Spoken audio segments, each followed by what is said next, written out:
Hello, welcome to the Fairy Whispering podcast. I'm your host, Claire Casely, and with me this evening is Coco Brown. And Coco is heritage development and events organizer and guide at Port Elliot in Cornwall. Welcome, Coco. Hello, Claire.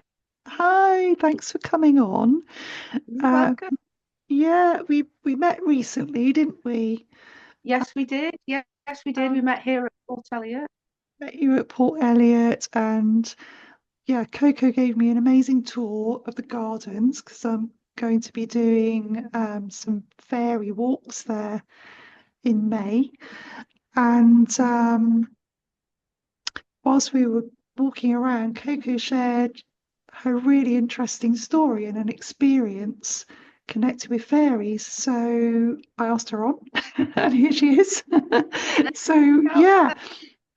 Um, So I just wanted to start with your background, Coco, and could you talk about your your background, growing up in Derby, was it Derby? Derbyshire. Yeah. Derbyshire. Mm. And yeah, just start from there. Okay. Well, I moved around quite a lot as a child Mm. because I grew up in care. And so I lived with my mum till I was 6. So originally I lived in Cheshire before I moved to Derbyshire. Um, And yes, I have a very interesting heritage. And so my mum is from a traveling showman fraternity, and my great grandfather was a chap called James Dean, and he helped to found the Travelling Showman's Guild. And when the chairman passed away, he took that position. So he eventually became chairman of the Travelling Showman's Guild as well. And through that side of my heritage, from my mum's side, they also did the travelling shows with the Native Americans at that time in the early part of the Victorian era, when they were coming over um, to do the shows like Buffalo Bill Cody and other troops that were coming over. So I do have a little bit of Native American heritage as well from that. So yeah. Mm. So who is your ancestor from the Native American Well, heritage? yeah. Well, I'm not sure. I know that they were part of the Iroquois tribe, um, Okay. but I don't know really much about it, if I'm honest. Because I grew up in care, I was somewhat disconnected um, Hmm. from that side of the family. So I've only managed to pick up sort of bits and bobs from my mum over the years.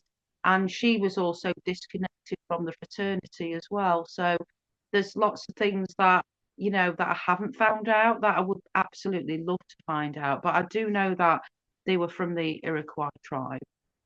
Mm. And have you connected with them at all, or No, I mean, no? when you say connected, I have in a sense. Yeah. So I do practice Native American spirituality, if you like, their sort of like religious beliefs, because I tend to find that it suits me Mm. and who I am. So I make a connection that way. So I've done sweat lodges in the past, and I've learned about their medicine work. And I also do a meditation called shamanic journeying, Hmm. which is a bit like astral projection, but I would like to describe it as a more of a dreaming awake experience. And I use a drum. Um, in fact, if you just bear with me, I'll go and get it. I'll show you my drum. Yeah, that'd be great to see.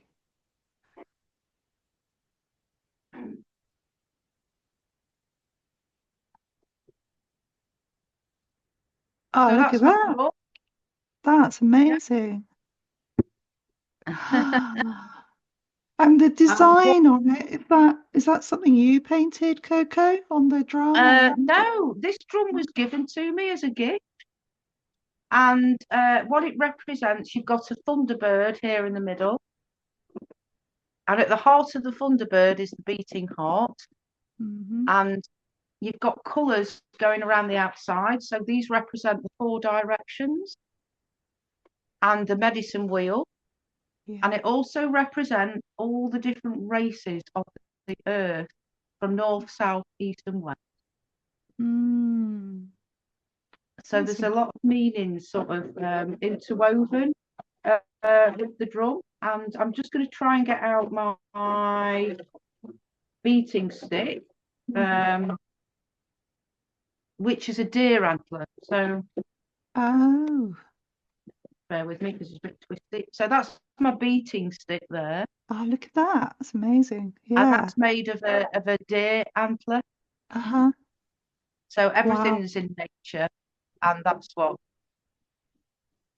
beat the drum with.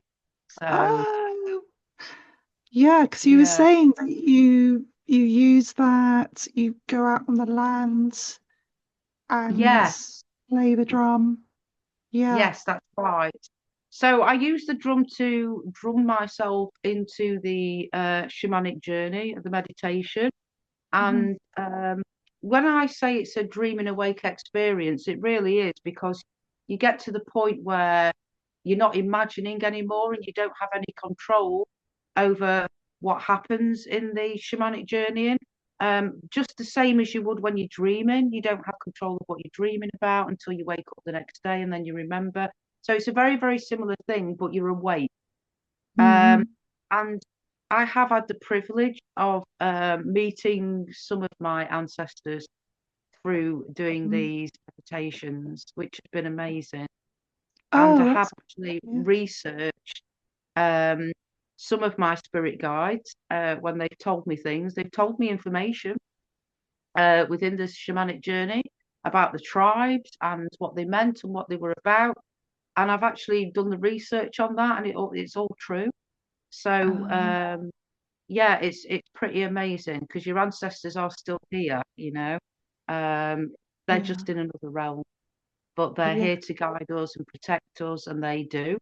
So, Mm. and they are really quite pleased and grateful when you connect with them as well. You know, they're just out there waiting um, for you to connect and say hi. Um, I never know what happens in a shamanic journey. I just have to wait until the spirit guides and the spirit animals and the fairy folk and other little beings make themselves known to me. And Hmm. they often do. But interestingly, they do tell me things as well, information. And then I go off and research it and then find that it's all true. So Ooh. I can give you an example of that. So Yes. I met one of my ancestors in a shamanic journey, and he showed me a fox, but it wasn't any sort of colour. It was sort of like a iridescent fox, if you like, and it just kind of scuttled by me. But then the fox turned round and showed me these colours of orange and yellow, and they Mm-hmm. were really fine. So the fox showed me orange first, and then showed me yellow, and I didn't know at the time, obviously, why and what the colours meant. I knew they meant something. Then they showed me a distinctive mountain Mm-hmm. with snow cap. And then one of my ancestors said, you know, my name is Black Hawk, and gave me a feather. So, and told me a few other things as well. So I found that quite interesting because they were giving me facts, almost like they knew I was going to go away and do my research on this. Being an historian, this is what I do. So Mm-hmm. after the journey, I did my research and found out that Black Hawk had fought in the American War of Independence, Mm. and his tribes were the Sun tribe and the Orange Fox tribe. So that was the colours of the orange fox and the yellow. So Oh that's the gosh. tribe he was trying to tell me what tribe that I actually belong to. And That's amazing. iridescent fox that went by, that was grey, was their emblem, their specific emblem. So yeah, it's Wow. quite fascinating because people don't actually believe that shamanic journeying, you are actually meeting your real ancestors, but Mm, you are absolutely meeting them. They're in a different realm somewhere, they're still existing. And mm, once you break that through your subconscious, by allowing yourself to raise your frequencies, to get onto their radio channel, if you like, mm. um, all sorts of magical things happen like that. Yeah, yeah. And I Yeah, always get proof. So yeah, so I do gain information that way, about mm, my ancestry. Um, and it's not a gift. Everybody can do it, and it just takes a little bit of practice and being comfortable with it as well. And once you get over that kind of fear barrier of the unknown, your spirit guides are always there to protect you, because that's what they are there for, to protect you and mm, to guide you. And your ancestors are always there watching over you as well, and mm, guiding you on a very, very subconscious level. And then it's up to our own sort of free will, to be able to connect with that, you know. So mm. yeah, Yeah, I identify with what you're saying from past experience of shamanic journey and encountering, yeah, receiving messages, encountering beings. And yeah, then what I've done is Google things afterwards if I've received a name or something that I didn't understand. And it's amazing what comes back. And you're like, wow. yeah. It is. It is amazing. It is amazing. Yeah, And I it is. It noticed, never. sorry, Sorry. I noticed, Coco, there's a feather behind you. Yes. Behind, does that have some significance? I love feathers, Yeah. and oddly enough, when I come across a feather, I never pick them up. Never. I leave them where they are. But people give them to me as gifts. And if somebody gives me a feather as a gift, I always keep it. Yeah. And Yeah. that was given to me as a gift when I moved to Cornwall. So I've kept it there. Yeah. Oh, Yeah. that's amazing. Mm, yeah. That's, yeah, it's so fascinating. Have you met any of your, you were talking, sorry, you were talking about your guides, Yes. and I was wondering if there's any one particular that you work with or that is perhaps connected to fairies. I have one that I work with. Well, when I say work with, he's just always there.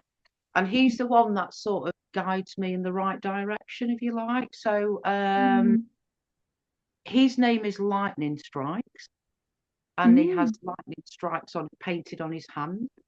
yeah. Um, and he appeared to me when I first started doing shamanic journeying, with the Metis Medicine Deer tribe, and he was the first one that came to me, and he's been with me ever since. So when I do a shamanic journey, I always initially visualize a garden and a Hmm. door, and I'll walk through the door and into my garden, and he's always there waiting for me. And then he's Oh, the one that sort of says, come with me, and I'm going to take you to where you need to be. And he's the one that always guides me, sometimes out of the garden and into another world, mm, into a place, and then he lets me go. And then at that point, I'm probably quite deeply into the shamanic journey at that point, and that's the point where he kind of just lets me go, and hmm, then I'll just follow, and I'll walk, and I'll wait to see what happens and who shows up or what shows up. Often it's animals as well, so um, I do have a blackbird as well that comes to me a lot, and I've also kind of made that connection with Black Hawk as well, being a Black Hawk, and I have a blackbird. Um, and so, but I mean, every journey is different, and different spirit guides come to me quite often as well, and I might get a new one. Mm. occasionally will come and introduce themselves. But lightning strikes is always there, and it always has been right from day one, really. Yeah. Oh, that's wonderful that yeah. I was just thinking as well when you were talking about the connection with gardens, Mm, and that's something I've just been writing about as being a limit. They are these liminal places, aren't they? Because they are on the edge of our world and yeah.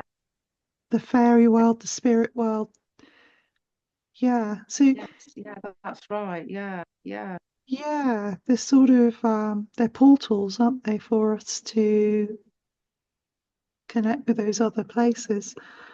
Yeah, I Hmm. think I agree with you there, actually, Claire. Because when I go into my garden, it's almost like going into an airport terminal, going into an airport lounge before you get onto a plane. If I'll make that analogy. Yeah. Yeah, so it's almost like that's where I go. That's my safe place. That's where I feel safe. And lightning strikes is always there. And then once I sort of come out of the garden, I could be anywhere. I could go anywhere. I don't know because I'm not in control of it at that point. Um, Mm. but my garden's my safe place before I go anywhere, before I take that journey.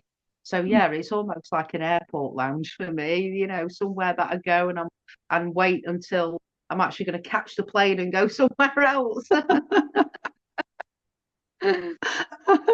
I'd love to move on to your experience next, but before I do, I was just wondering, do you have any, or have you found any photos of the traveling fairs that your Yeah. ancestors were part of? Yes, yes. So I haven't got them with me, unfortunately. They're in Derbyshire at my mum's house because when I moved down, I kept a lot of important stuff at my mum's. Um, and I only just kind of got what I could in terms of clothes and things that I needed on a day-to-day basis in my Yeah. car. I had to literally put my whole car into my Vauxhall Corsa and moved down to Cornwall. Oh my So a lot gosh. of my papers and things like that are at my mum's, and she's Mm. sort of like keeping hold of them for now until I get my own place. Then I'll probably go back to Derbyshire and collect those and bring them back down. But yes, I have. Now, my mum, my real mum, when I say my mum, I'm talking about my foster mum, by the way. Right. Uh, Okay. but my real mum, um, Mm. and my real Auntie Gillian. It was my Auntie Gillian that actually did all the research on the family, and she spent about 15 years just gathering photographs, images Yeah. of our family. So they had in the Victorian times they had a ghost illusion show, and Oh. they stayed in the ghost business within the show showman fraternity. So they Mm. ended up with the modern ghost rides and things like that as well.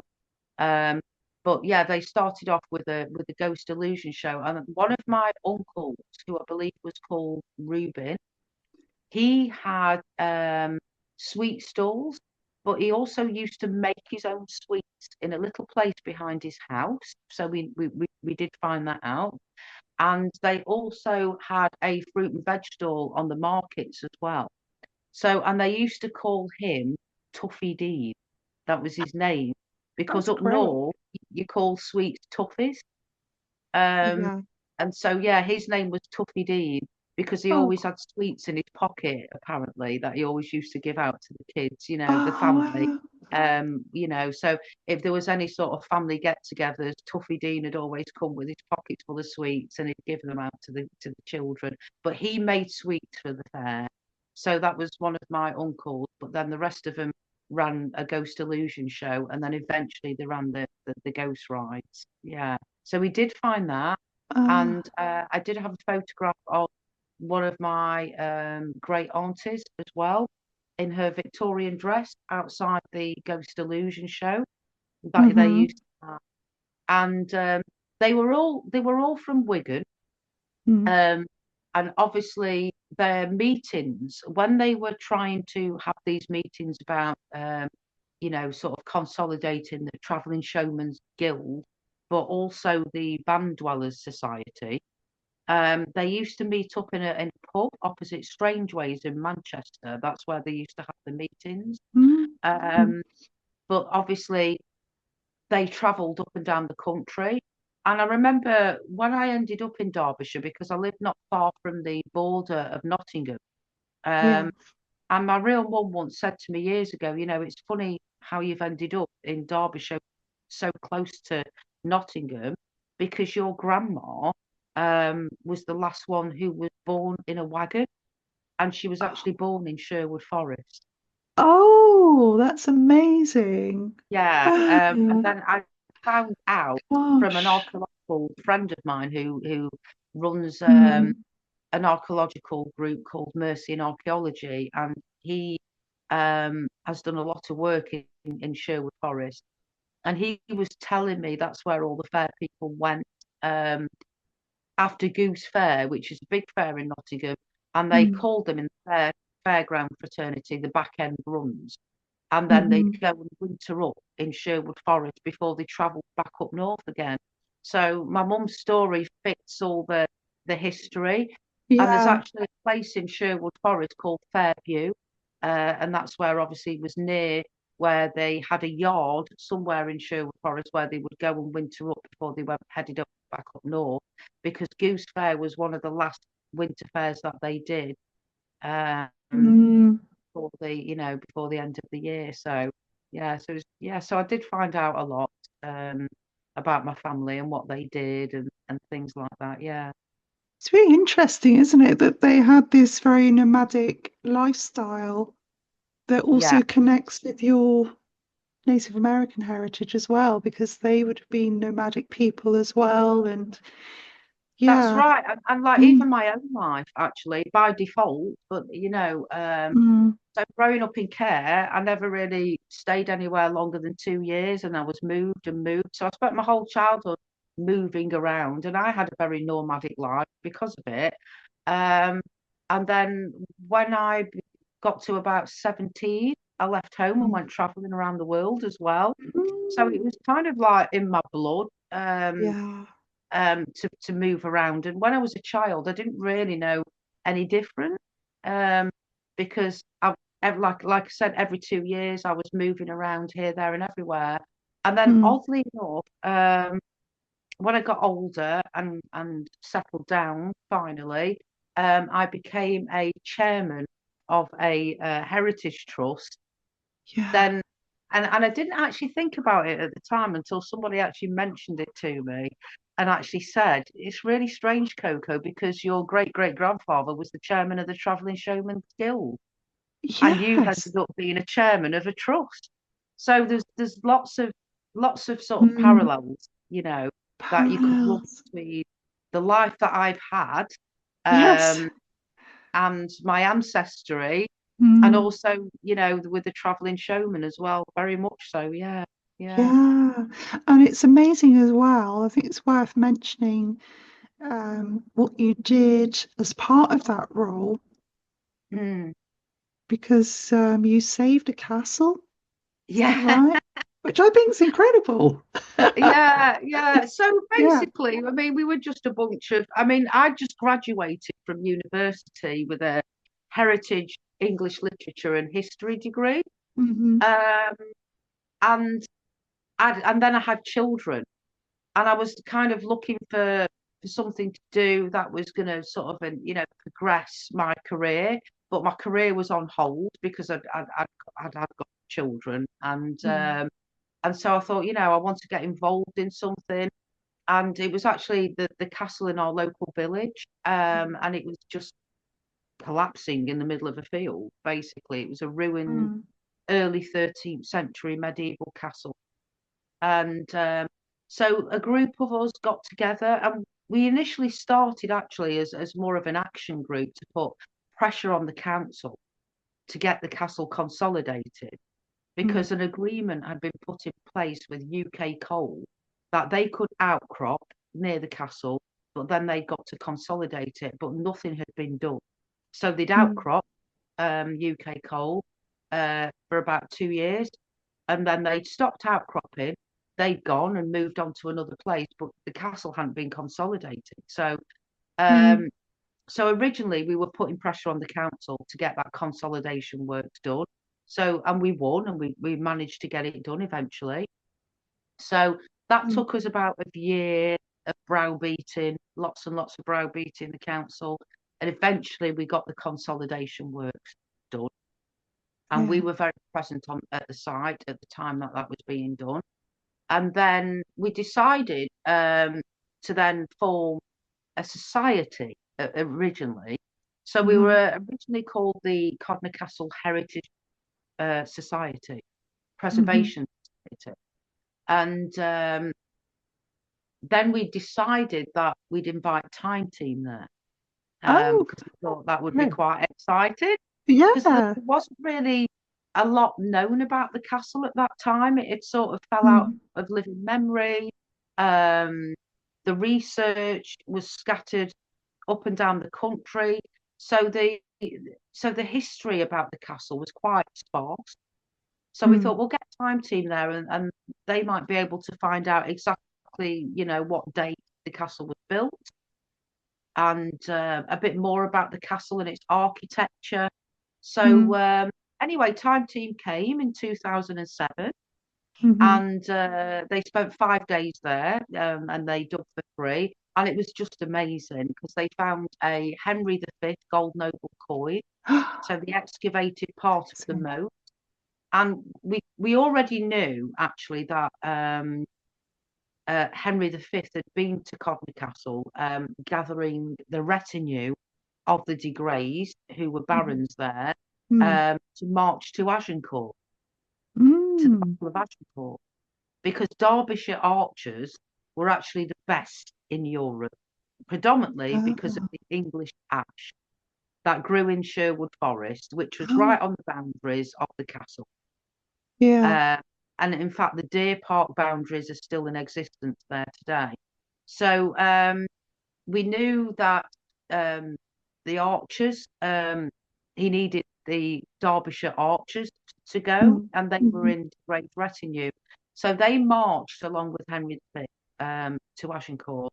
And we think Mhm. that while he was there, he plopped that coin in the moat, the Henry V gold noble, Oh, wow. probably for a good luck, safe return of De Grey's men or something like that. It probably more than likely would have Oh. been. It was too much money to put into a moat unless it was for something really important because Mhm. it would have been about a month's wages for a night. So I Mm. doubt I would have lost it. But also, it was found in its entirety, which is very Gosh. rare because in Yeah. those days, obviously, it was gold. And if Mm. you wanted something that cost half a noble or a quarter of a noble, they used to cut them up, and turn them into half nobles and quarter nobles Mhm. rather than printing new money. And then, if something was Mhm. less than that, then they'd cut a sliver off it. So to find a gold noble in its entirety is quite rare, Yeah. which told us that it was more than likely deliberately put there, you know Mm. given that water was a very, very spiritual thing. And that's where Mm. wishing wells and everything is derived from, and people putting money into wishing wells. So we think that Mm. Henry V himself more than likely put it in because it had come straight from the mint. So Yeah. yeah, That's so incredible. that was amazing, and we did find out a lot about the castle while Time Team was there as well. So they Mm. helped date it more accurately and things like that, and expose some of the architecture. Um, Yeah. so yeah, that was very exciting. And then after Oh. Time Team left, obviously that helped to raise the profile of the castle and raise the profile of us in terms of the work that we were doing there. And Mm. then we decided to change from a society and become a proper registered trust. So Mhm. we got our charity number. Then I became chairman, and um, and then we set about clearing all the grounds, getting it safe for the public to come on, so we could basically um, give it back to the community and allow Mhm. the community to come on and do projects, and we put events on and battle reenactments and all that kind of thing. And Amazing. we had school kids up there doing projects. We did guided tours. We had Mm. open days. And it just grew and grew and grew and grew from that point, really. And what started out being a hobby really kind of grew arms and legs and Mm. my whole life practically in the end, I know even though I you're. was working as well. Um, and we managed to get some heritage lottery funding as well from it. And yeah, it was a really, really great, exciting part of my life that. And I did that, Yeah. ended up doing it for 16 years. Oh, that's wonderful. And it's something that, it will carry on for generations, isn't it? That, preserve. Yeah. That's amazing. Well, that's it. I Yeah. mean, the castle's preserved now. It's not going anywhere and it won't fall apart anymore. Mm. Um, and also, because of all the research that we did over 16 years, we wrote a book about Codney Castle. And so at least now we've got some tangible evidence of the degrees who built the castle and why, how Mm. it evolved. And that's so important for the local community to be able to have those books now that we wrote. And we got Yes. funding for that as well to get those published. And they're in Uh, all the local libraries now around Codner. Um, and so, yeah, it's just great now that we've got that evidence and we've got it in a book form. The local schools have got it. So, yeah, it's really, really good.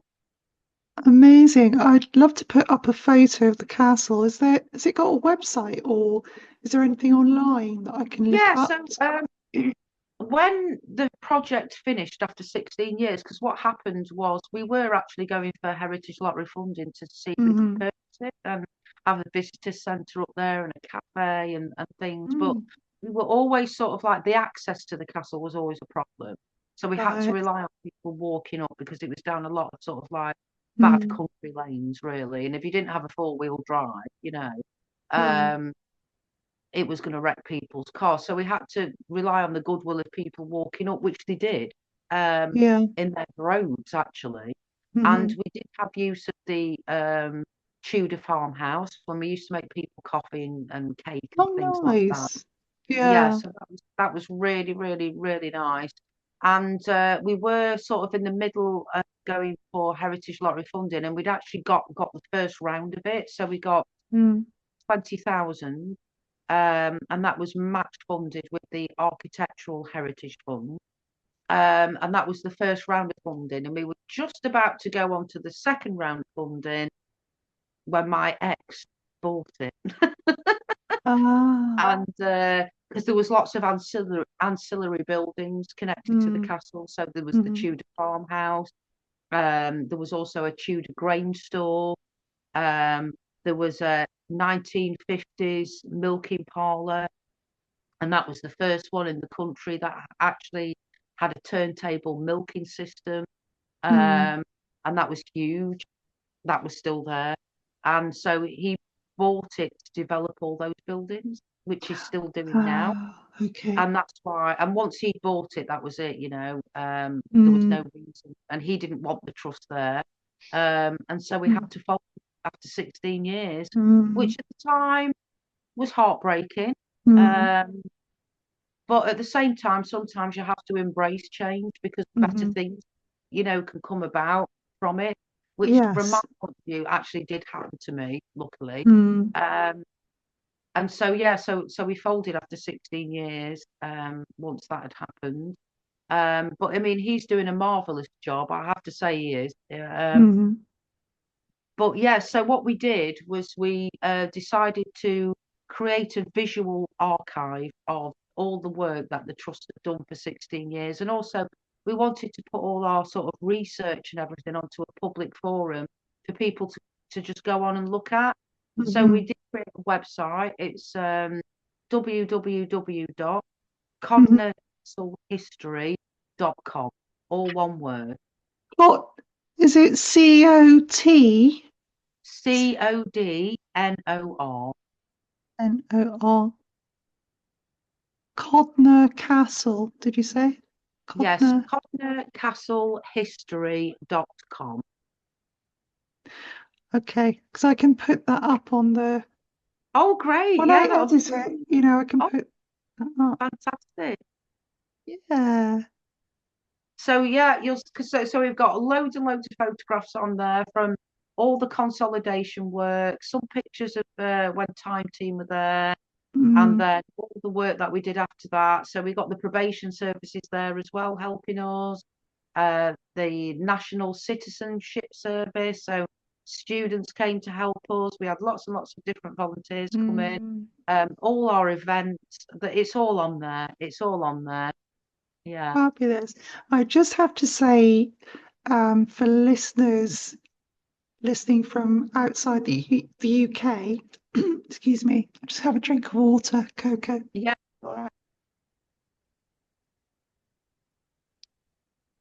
Yeah, I just have to say for listeners listening outside the UK, Time Team was a TV program in the UK, and they were a team of archaeologists and historians, and they'd go and investigate sites like castle that's Coco's talking about, um, as part of the TV show. So for anyone that's wondering what Time Team is, yeah. So And the actual yeah. episode of when they came to Codnor Castle is on codnorcastlehistory.com as well. So Oh, there's a link on brilliant. there that you can click on and you can actually watch the episode. It was called Gold in the Moat. Gold in the moat. Oh, Yes. fabulous. And it was, they actually, when Time Team finished their program, and I think they've been going for around 17 years, um, they did a top 10 of best ever Mm. programs they'd ever done. And Mm. the dig that at Codnor Castle made the top 10 best ever programs. Oh, that's such Yeah, yeah, wow achievement. great, which is great. It's great. Yeah, yeah. Yeah. So, yeah, thanks for sharing about that. And so fascinating. There was another question I have to ask because people might be thinking, wondering about it as well. What's a ghost illusion show? Oh, okay. So basically, have you heard the old saying, smoke and mirrors? Yeah. That's where it came from. So a Right. ghost illusion show in the Victorian times. So they used mirrors Hmm. and smoke to create illusions through the Ah, mirrors. yeah. So people would be able to go in and they would see sort of like shadowy figures walking around. But basically, they were creating illusions through mirrors to create these specters of ghosts, so they kind of looked real.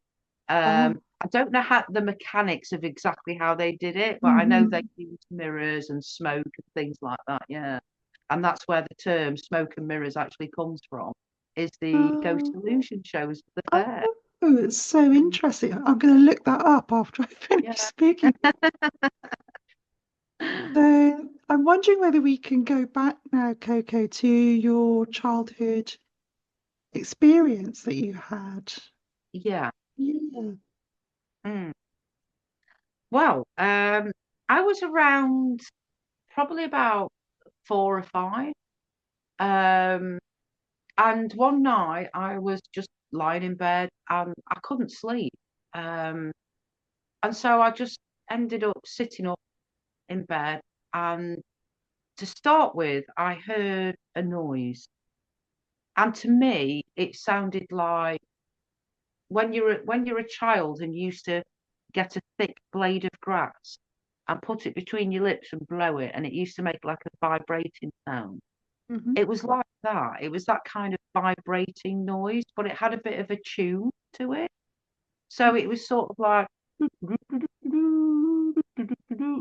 a bit like that.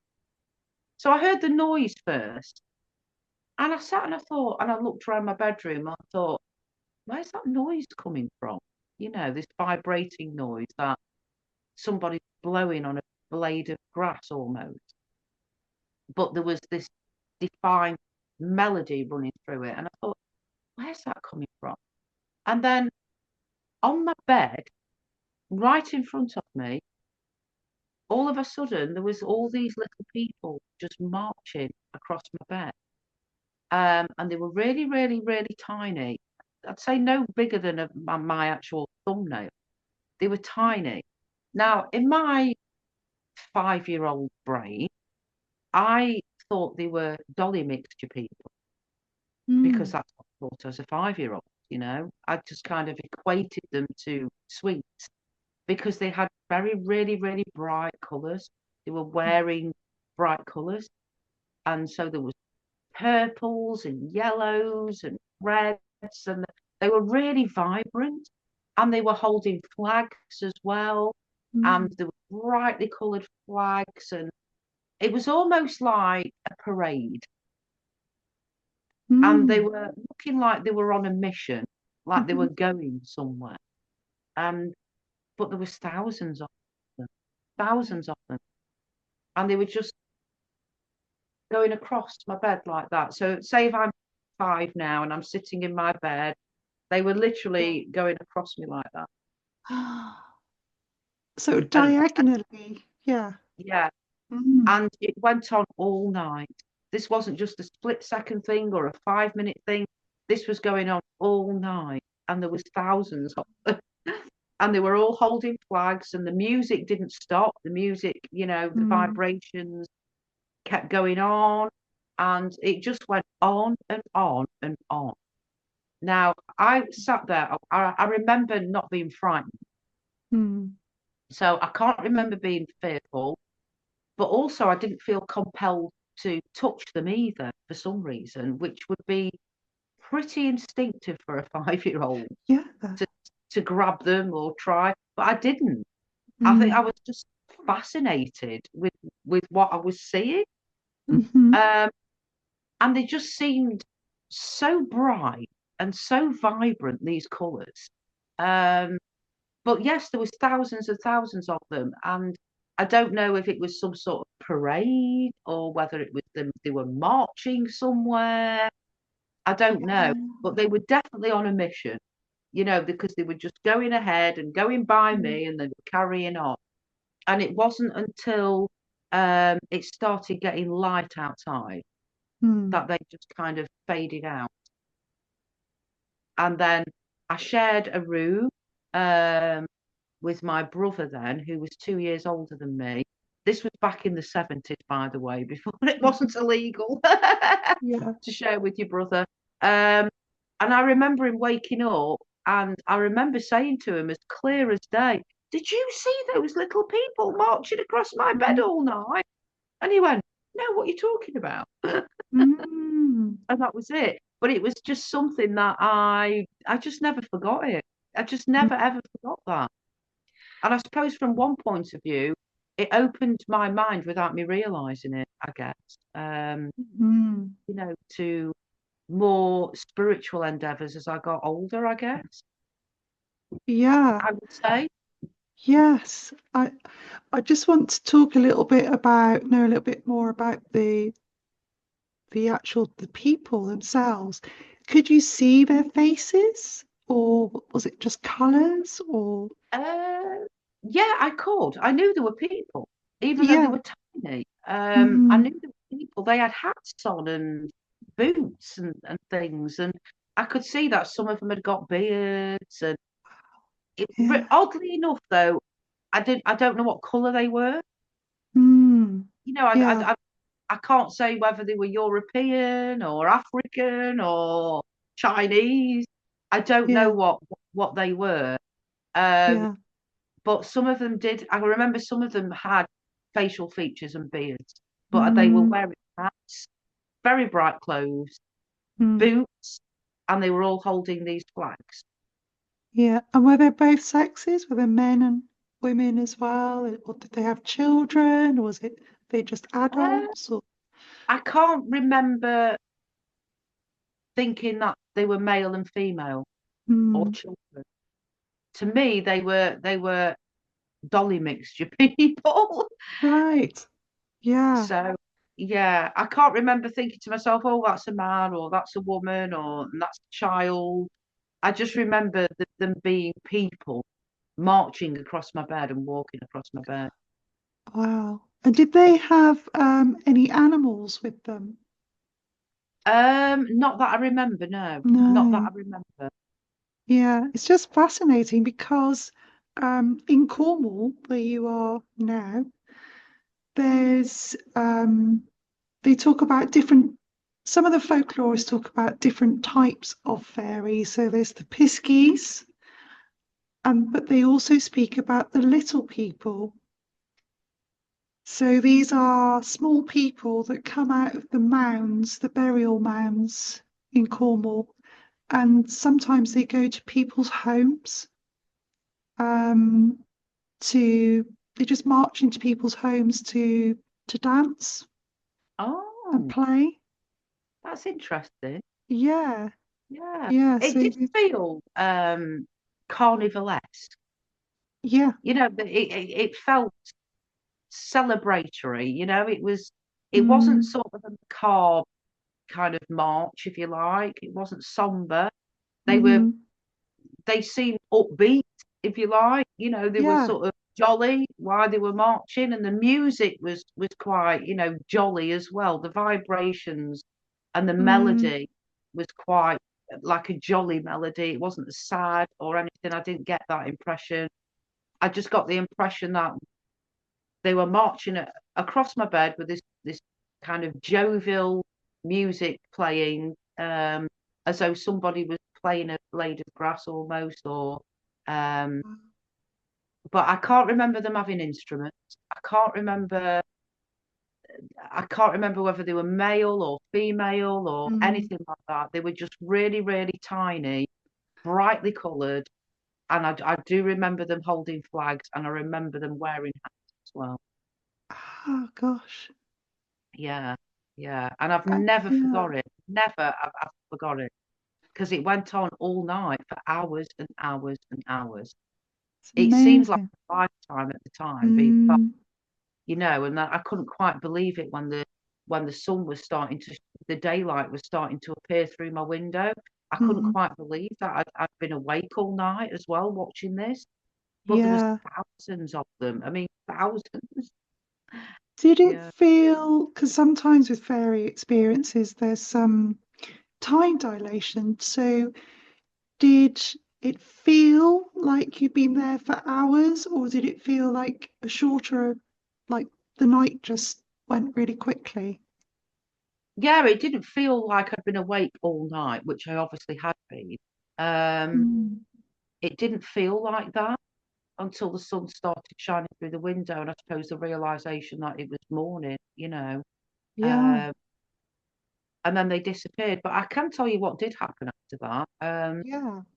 I was playing in my bedroom about a week later, and I did try and lock myself in the wardrobe because I was convinced for some reason that they were in there. I don't know Mm, why. yeah. But yeah, I remember my brother coming upstairs looking for me, and I was sitting in the wardrobe looking for them. Oh, Mm. that's the sort of thing that children do, isn't it? That we, um, with that sort of experience, trying to, well, find how to get back to the source of that experience, I suppose, about how do I get to that place again? Yeah, Sort of yeah, thing. Yeah. yeah, maybe. But I don't actually remember why. I just remember going into the wardrobe and locking myself in, looking for them. For some Mm, reason, I must have thought they were in the wardrobe or wondering mm. where they'd possibly gone. Yeah, and hoping probably that they might come back, but they never did. How did, I mean, another thing about fairy experiences that quite often happens is that there's some kind of life change when people encounter any supernatural being, whether it's fairies or cryptids or ghosts. Um, did something change in your life after that Yes, experience? Yeah. yeah. So I was put into care, Mm, probably 6 or 7 months after that. Yeah, yeah. yeah. So yeah, quite a profound thing happened really, because my whole life changed after that. So Mm, yeah. So it was like a big crossroads. And did looking back to that experience, did it bring you any comfort or um I don't know, did it bring you any happiness looking back on that experience? Don't know really. Like looking back, because Mm, I never equated them as being fairies. To me, mm, as a 5-year-old, they were Dolly Mixture people. They were yeah, sweetie people. yeah. Because fairies in books, fairy tale books when you're young, didn't look Mm, like, they were sort of mm, gossamer winged little people, that looked like ballet dancers with wings. And I yeah. think as well, lots of things to me as a child weren't relatable, um, Mm, because I'm mixed race. And mm, a lot of the fairy tale books that were in the library at school that I grew up with when I was a small child, they were all European looking, yeah. blonde hair Mm, and white and gossamer wings and all of this, which I know now is obviously a Victorian ideology. But yes. Yeah. uh, yeah, so I could not, to me, it wasn't really relatable to me a great Mm, deal. And mm, so I never really thought in my head that they were fairies because they didn't look like the fairies in the books when I yes. was younger. It's not until I was older that I Mm, learned that actually, Victorian fairies aren't the same as the fairies in, A Midsummer Night's Dream that Shakespeare wrote, and mm, medieval fairies were positively demonic. So they've changed as time has gone on. mm, So for me, I never thought they were fairies. For me, they mm, were called Dolly Mixture people marching across my bread, and I didn't know who they were, but I knew they were there, and I mm, knew what I'd seen. mm, So it mhm, wasn't really until years and years later that I thought to myself, well, they might have been fairies, um, but mm, who knows, mm, but they were mm. definitely there, and they were definitely alive, and there was thousands of them. So yeah, I didn't really think, oh, they're fairies on my bed at that time. No, Yeah. because they Mm. didn't look like the fairies that are, that were drawn in fairy tale books growing up in the Mm. 70s. So And did you have any other supernatural experiences after that, Coco? Or not really, no, no? no, Mm. not really. I suppose I was on survival mode, Yeah. being a child as well, and like Mm. going into a strange family. You're sort of trying to navigate your way through changes and dealing with that as best as a small child can. Um, Mhm. not that's not to say that. I was a 70s child, so we grew up free range. We were free range Yeah. children. Ran out the door in the morning and you came back in the evening. And so Yeah. I used to go running around fields and all day long. Um, Hmm. you know, uh, Picking gooseberries and plums for my dinner and making dens like all most kids did in the 70s. Yeah. Hmm. Um, so no, I didn't really have any sort of like supernatural experiences as a child. Only that one, just Mm. that. Yeah, yeah. But I suppose in a sense, I suppose it did give me comfort, knowing that there was other worlds Yeah. coexisting with ours. Um, but I wouldn't have been processing it like that as a 5-year-old. Um, No. but Yeah. I would have been, yeah, I think looking back now in retrospect, it certainly did help me Mm. with my spiritual development, if you like. But I did have an experience when I was 12, Mm. and this was when I was sent to a children's home. And I remember one night being really, really, just really upset about something. I can't remember exactly what it was now, but I remember being really, really upset and I was crying in bed. And I looked down at the end of my bed and Jesus was sitting at the end of my bed, Oh my gosh. as clear as Mm. day. Mm. And he just said, "Don't worry, I love you, and don't ever forget that." Oh, wow, I've got chills. And then I just fell asleep. Wow, Yeah. So that's yeah, really, mm, mm, he mm, was. He was sitting on the end of my bed, and he just said, "I love you. Don't worry." Mm, yeah, beautiful. yeah. And it wasn't my imagination. I was awake and I was Mm, crying, and I just mm, looked, just there. mm. So it Yeah. seems that you've, yeah, sorry. Mm, So that was another experience when I was, mm, but that was very fleeting, because then mm, he was gone, and then I went back to sleep. mm. Because thank you for sharing that. That's a beautiful experience. Um,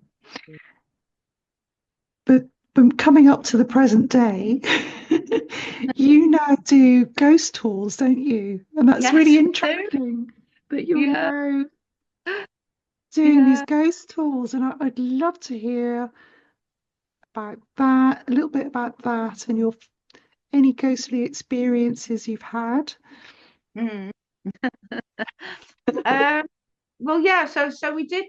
I started doing ghost events actually at Codnor Castle before I moved down here. That's where it all started, really, when I was the chairman. Yeah. And so we got Most Haunted down, and predominantly I was. It was for me. It was a business model, Mm-hmm.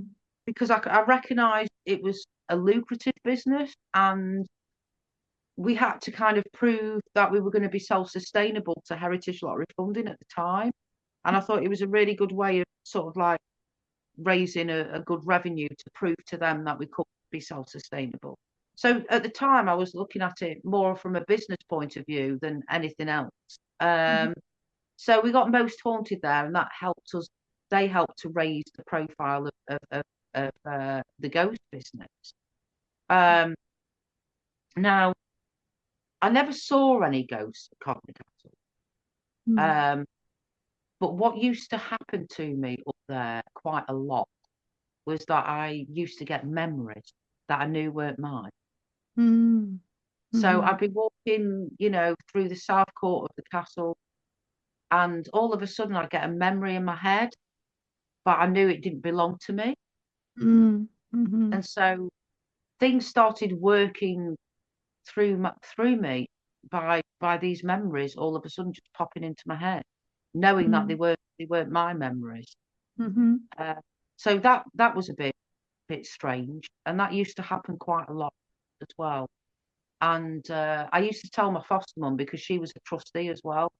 Mm-hmm. And there was one example, and I was just walking in the North Court one day. I was opening all the gates up, and I just saw this woman, like, and she got a long dress on, and she got her hands on her hips like that, and she was shaking her head, and she was Mm. going, "Too many children here, and I don't know what to do. What are we going to do with all these children?" And she was in a bit of a tizzy and a panic. Yeah. And then all of a sudden that memory was gone, but I knew it wasn't my memory. And I told my mum, I said, "I've just had this old woman in my head with a long dress on, with her hands on her hips, and she's shaking her head Yeah. and going into a panic because all these Mm. children are here." Mm. Anyway, about 6 months after that, we got contacted by um, the director of Rest Park in Bedfordshire, I think it is, and Mm-hmm. that's another degree seat. Right. Um, Okay. yeah, so it was all connected to the family of the de Greys. So they lived Mm-hmm. there as well some years after Codnor Castle. And he came up to visit us because obviously for him, Codnor Castle was where the story started for the de Greys because they built the castle and they Mm-hmm. ended up being sort of big dynastic family that, spread themselves across England. So Mm-hmm. he'd done a lot of research about the de Greys and wanted to come and visit us and visit the castle. So when he came up, and he'd written a book about the lineage of the de Greys, Right. and Mm-hmm. when he came up, we were going through all our papers, all our research papers, and his, comparing and contrasting. And then he said to me, "Did you know, Coco, that the de Greys used to have lots and lots of orphans up here once a year, and Oh anything up to 500 children used to just come up en masse. And I said, gosh. it's odd you said that because I've got actually a memory of that, of a woman panicking over it. And I didn't know what it was all about until you've just told me. And my mum was there when he said it. And she dropped a cup of tea on the floor because she remembers my memory and what I said. She went, oh my God. That is amazing. Yeah, yeah. So things Wow. always kind of got proved right as well with Yeah. the memories that I used to have. Hmm. Yeah. Mm. Mm. So I felt like they were sort of connecting to me through my memories almost through, yeah, yeah. Yeah. Mm. But yeah, So that used to happen interesting. a lot. Yeah, it did. And then I had another memory once of a robin Hmm. flying over the castle and then landing in this spot and tapping its beak onto a rock, like literally just behind the curtain wall of the castle. Hmm. And about a week after that, we found a roof tile in the exact same place that the robin was pecking. Uh, a Mm. medieval roof tile with a dog print on it, a dog paws print in the middle of it. Oh gosh. So that was done when the tile was made in the medieval Yeah. times, and it turned out that the mason that one of the masons that was building the castle and making the tiles, it was done deliberately. So it wasn't a dog walking over the tiles while they Mm. were wet. He'd used his dog paw print as a marking, Oh, and the robin had showed me where it was in a memory. that's incredible. Mm, It's fascinating, isn't it? I just think these ancient places, they hold so many layers of history. And I think I was saying this, we were talking about this, weren't we, when I came and visited you, how yeah, the old buildings and old places just seem to have this memory that they hold with them. I mean, there's yeah, theories about this, isn't there? The yeah, yeah. They definitely big do. theory. Yeah. And they work through you in all sorts of kind of strange ways. I think, you know. Mm, Um, like I said, just getting these memories that I know didn't belong to me, or getting shown something through a memory, like the robin, mm, pecking on top of this rock, and then underneath that rock was that tile. And yeah. we didn't have many sort of like tangible things with the castle because it had fallen ruinous. And it was Mm, just so nice to be able to find that roof tile in terms of mm-hmm, dating, but also the dog paw print on it made it really special. And we mm, used to show that to all the school kids, when they used to come up. And like I said, the robin showed me where it was through a memory. So yeah, yeah, it's quite magical. It's the beautiful, magical connections that way. Because at yeah. first, I thought I was going a bit bonkers, and I used to tell my mum, why am I Mm, getting these mm, memories? mm, But then when they were proved right, mm, I felt a whole lot better, that it wasn't my imagination. It was real. These yeah. memories were real. They were really Yeah, real. it's validation, isn't it? And Yeah, it's validation. Yeah, yeah, yeah, wow. absolutely. It's been wonderful speaking with you, Coco, and I'm aware that I said we'd be talking for about an hour. No, it's been an absolute pleasure, Claire. Thank I you. don't want to intrude on your time. So I suspect we could be here for hours talking. We probably could, Claire. We'd be talking for hours. Oh, We would. so I'd love you to share about the events that are coming up at Port Elliot, and Yeah. or anything you want to share about, yeah, and how people can get involved. Okay. So, Yeah. well, I'm an ancient monastic tunnel tours with ghost stories. That runs every Thursday evening, Hmm. from 7:30 till 9:30. and you can book that on Port Elliot House and Gardens website through Eventbrite. Hmm. Um, we have got a presentation on Saturday, but that's sold out. That's celebrating Robert Lenkovic. And we've also got a mystery and history conference coming up on May the 3rd and 4th, which you're going to be at, Claire, Yes, I doing some know. I look workshops and forward to talks, that. which I'm really, Yeah, really excited about. And yes, I know. yeah, Claire's going to be doing a fairy walk around our beautiful, majestic walled gardens, Yeah, which is going to be really, really beautiful and it magical, will Claire. be. Yeah, I'm really Uh, looking forward to it. I'm really Yeah. excited about that. Yeah, so we've got that coming up in May the 3rd, and you can also book tickets through Eventbrite on our Port Elliot House and Gardens website. So, Mm. yeah, Mm. yeah. Yeah, fantastic. And you have the festival, don't you, in the summer as well? Yes, we've got 3 festivals this year. Oh, really? Wow. Yeah, so we've Mm. got Haudenosaunee, that's in June, um, Hmm.